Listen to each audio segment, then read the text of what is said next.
19 वर्षे वय असलेली आस्था कॉलेजमधून घरी आलेली होती दुपारचे 2 वाजता. बॅग वगैरे साईडला ठेवली आणि आईपाशी गेली. त्यावेळेला आई तिच्या बेडवरती बसलेली होती पोट धरून. त्या आईला विचारते की काय झालं?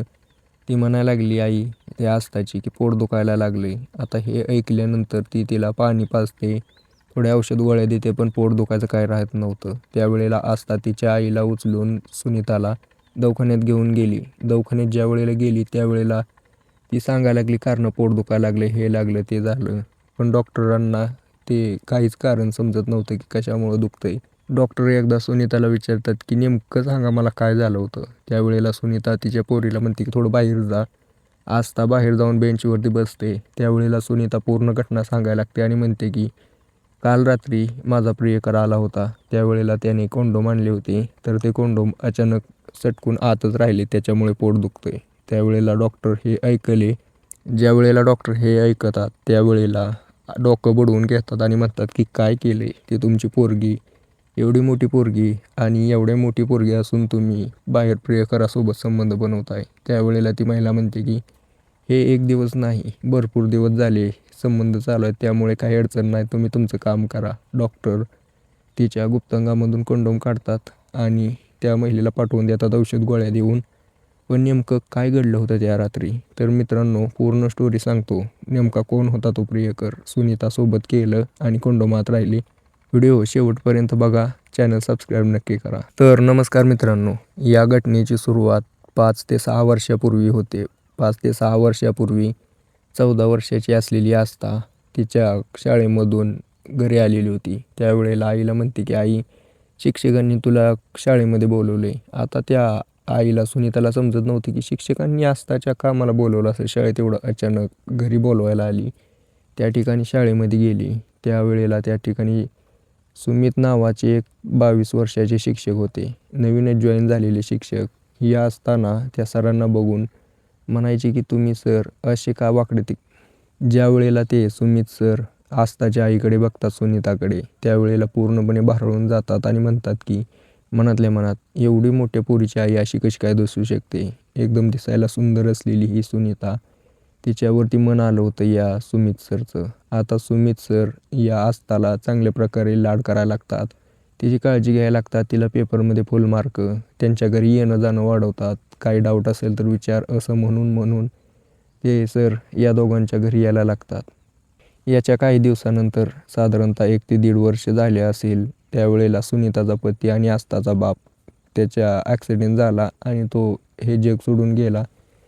5-6 महिने गेल्यानंतर आता हे दोघं एकटेच राहायचे. या दोघांना कसलाही आधार नव्हता. त्यावेळेला ते सुमित सर आधार बनून आले या दोघांचा.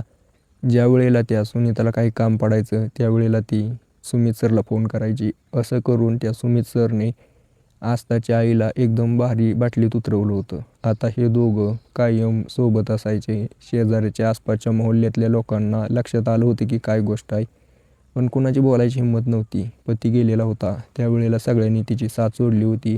यानेच फक्त साथ दिली. त्या दोघींनी कसं तर जीवन चालवलं होतं.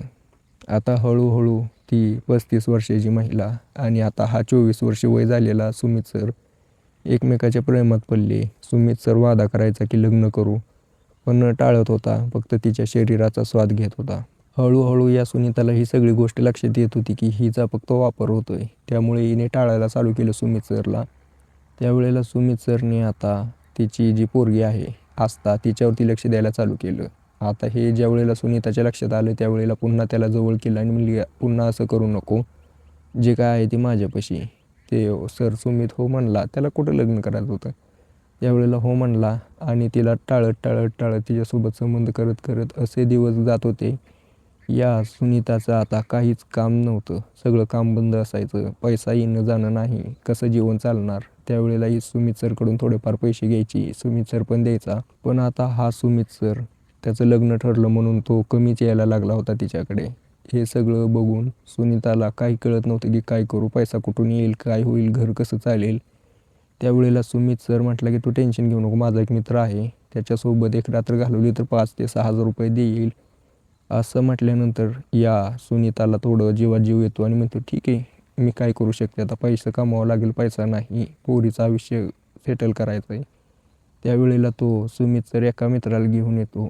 आता इथून पुढे सिलसिला चालू होतो पैशावरती कामाचा. सुनीता आता त्या मित्र घेऊन येईल त्याच्यासोबत पण करायची आणि तिने वेगवेगळी माणसं शोधायला चालू केली होती. यांच्यासोबत पण चालू होतं.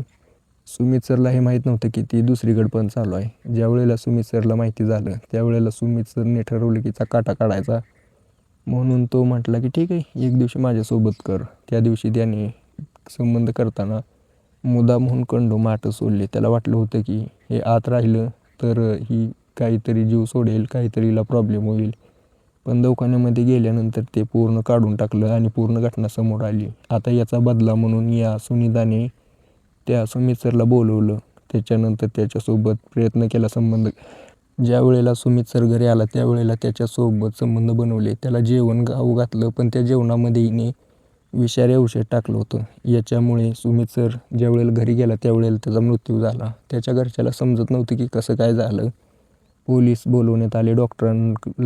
डॉक्टरांकडे घेऊन गेले. मृत घोषित केलं. पोलिसांनी पूर्ण चेक केली हिस्ट्री, काय होतं कसं होतं, पण समजत नव्हतं. पोलिसांना कसलाही पुरावा सापडत नव्हता. पोलिसांनी मोबाईल चेक केला, सहज आपलं काय पुरावा भेटतोय का म्हणून. त्यावेळेला सारखा सुनीताचा नंबर डायल केलेला होता. सुनीताच्या घरी पोलीस पोहोचले. त्यावेळेला पोलिसांना बघून पळायला लागली. लगेच पोलिसांच्या गोष्टी लक्षात आली. ताब्यात घेतलं आणि तिच्यावरती कारवाई केली. त्यावेळेला तिनं पूर्ण गोष्ट सांगितली आणि ही घटना सोशल मीडियावरती व्हायरल झाली. बघा मित्रांनो, आता यामध्ये अशा काही घटना घडत असतात ना आपल्या आसपास. असं मन विचलित होतं अशा घटना ऐकून. तुम्हाला याच्याबद्दल काय वाटतं मला कमेंट करून नक्की सांगा.